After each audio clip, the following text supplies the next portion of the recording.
కార్తీక పురాణంలో 26వ అధ్యాయము దుర్వాసుడు శ్రీహరిని శరణువేడుట. శ్రీహరి హితబోధ.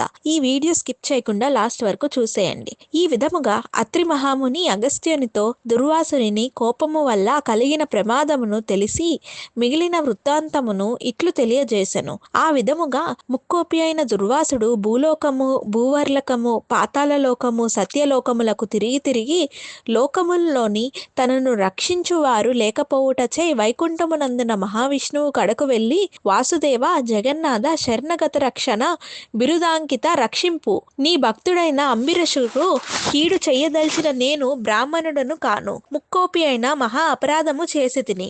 నీవు బ్రాహ్మణ ప్రియుడవు.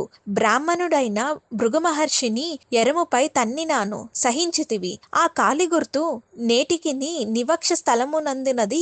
ప్రశాంత మనస్కుడవై అతనిని రక్షించినట్లే కోపముతో నీ భక్తునికి శాపమిచ్చిన నన్ను కూడా రక్షింపుము. శ్రీహరి నీ చక్రయుద్ధము నన్ను జంపుచున్నది. దాన్ని దుర్వాసుడు శ్రీమన్నారాయణుని పరిపరి విధములు ప్రార్థించను. ఆ విధముగా దుర్వాసుడు అహంకారమును వదిలి తనని ప్రార్థించుట చూసి శ్రీహరి చిరునవ్వు నవ్వి, దుర్వాస, నీ మాటలు యథార్థములు. నీ వంటి తపోధనులు నాకు అత్యంత ప్రియులు. నీవు బ్రాహ్మణుడు రూపమున పుట్టిన రుద్రుడవు. నిన్ను చూసిన వారు 3 లోకములనందు భయపడుకుందురా.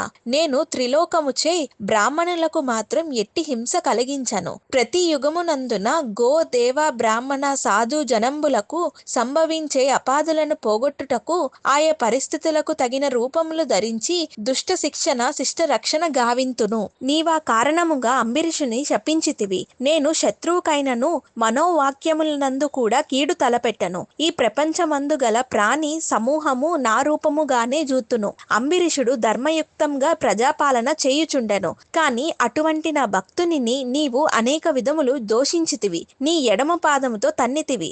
అతని ఇంటికి నీవు అతిథునై వచ్చి కూడా నేను వేళ్లకు రాని ఎడల 12 గడియలు దాటకుండా భుజింపమని అంబరీషునకు చెప్పివైతివి.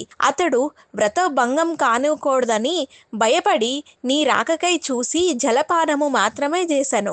అంతకంటే అతడు అపరాధం ఏమి చేశాను? చతుర్వర్ణముల వారికి భోజన నిషిద్ధ దినములనందు కూడా జలపానము దాహశాంతికిని పవిత్రతకును చేయుదగినదే కదా. జలపానము మోనరించిన మాత్రమున నా భక్తుని దూషించి శపించితివి. అతడు వ్రతభంగమునకు భయపడి జలపానము చేసినవాడు. కాని నిన్ను అవమానించుటకు చెయ్యలేదే. నీవు మండిపడుచున్నావు. బ్రతిమాలి నిన్ను శాంతింప చేయు చూశాను. ఎంత బతిమాలినను నీవు శాంతింపబడవు. నన్ను శరణువేడెను. నేనప్పుడు రాజు హృదయంలో ప్రవేశించినాను. నీ శాపఫలము 10 జన్మలలో అనుభవించుచుందనని పలికిన వాడినే నేనే. అతడు నీ వలన భయముచే నన్ను శరణు వేడుచుండెను. కాని తన దేహము తాను తెలుసుకునే స్థితిలో లేడు. నీ శాపమును అతడు వినలేదు. అంబరీషుడు నా భక్తి కోటిలో శ్రేష్ఠుడు. నీ అపరాధి దయశాలి ధర్మాత్పరుడు. అటువంటి వానిని అకారణముగా దూషించితివి. అతనిని నిష్కరముగా శపించితివి. విచారించవలదు. ఆ శాపము లోక పరాక్రమునైన నేనే అనుభవించితిని. అదెట్లునెనా నీ శాపములోనిదే. మొదటి జన్మ మత్స్య జన్మ.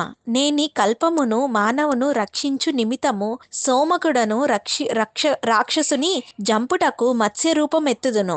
మరికొంత కాలమునకు దేవదానములు క్షీరసాగరమున మదించుటకు మందర పర్వతమును కవముగా చెయ్యుదురు. ఆ పర్వతమును నీటిలో మునగకుండా కూర్మ రూపమున నా వీపున మొయ్యుదును. వరాహ జన్మ ఎత్తి హిరణ్యాక్షుని వధింతును. నరసింహ జన్మ ఎత్తి హిరణ్యకశిపుని జంపి ప్రహ్లాదుని రక్షింతును. బలిచే స్వర్గము నుండి పారద్రోబడిన ఇంద్రునకు తిరిగి స్వర్గమును అప్పగించుటకు వామన రూపమెత్తి బలిచక్రవర్తిని పాతాళ లోకమునకు త్రొక్కివేతును. భూభారము తగ్గించుటకు క్షత్రియులను జంపి బ్రాహ్మణుడైన జన్మ ఎత్తి భూభారము తగ్గింతును. లోక కంటకుడైన రావణుని జంపి లోక పరాక్రమము చేయుటకు రఘువంశమున రాముడై నేను జన్మించుతును. పిదప యదువంశమున శ్రీకృష్ణుడగును. కలియుగమున బుద్ధుడగును. కలియుగాంతమున విష్ణు చిత్తడును. విప్రుని ఇంట కలికి అను పేరు జన్మించి అశ్వరూఢుడైన పరిభ్రమించుచు బ్రాహ్మదేశకులందరూ